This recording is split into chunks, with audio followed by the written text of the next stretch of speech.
Être femme est une bénédiction. De plus, quand elle est battante, indépendante et entrepreneuse. C'est le cas de Madame Sanogo Namaro Coulibaly, âgée de 59 ans, mariée et mère de plusieurs enfants et petits-enfants. Après ses études, elle est devenue une matrone dans son village natal, qui est Loboula.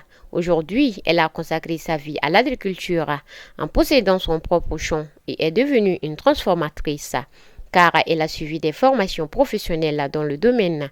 Dans plusieurs pays de l'Afrique de l'Ouest, Namaro transforme tout ce qui est cultivable. Je transforme tout ce qui est cultivable.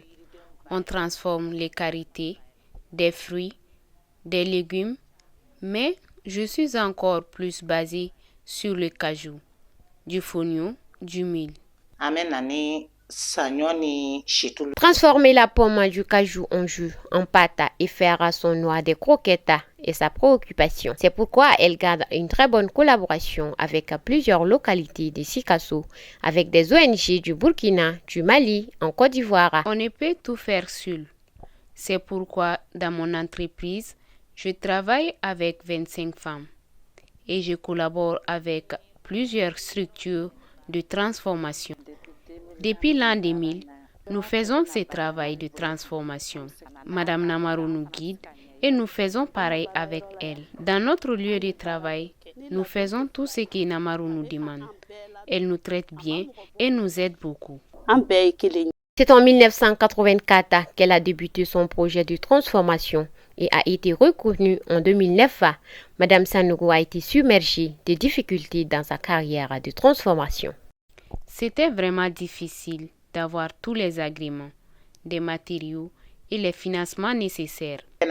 Présidente des femmes rurales de Sikasso et promotrice de l'entreprise Nature Cajou, son jus de cajou est actuellement admis au Mali, tout comme à l'extérieur du pays, avec sa qualité supérieure.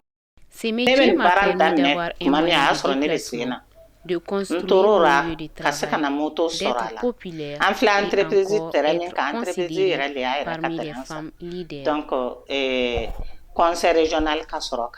Sa détermination, sa faillite lui a permis le soutien de ses proches, plus précisément de son mari et de l'AMP. Elle est détentrice de 2 médailles de décoration. De 2017 à 2022, le dernier a été offert par le président de la transition. Namaro insiste à dire aux jeunes de s'adapter à la réalité de leur société, car il n'y a pas de sous-métier et que mieux vaut voler de ses propres ailes que de s'appuyer sur celles des autres.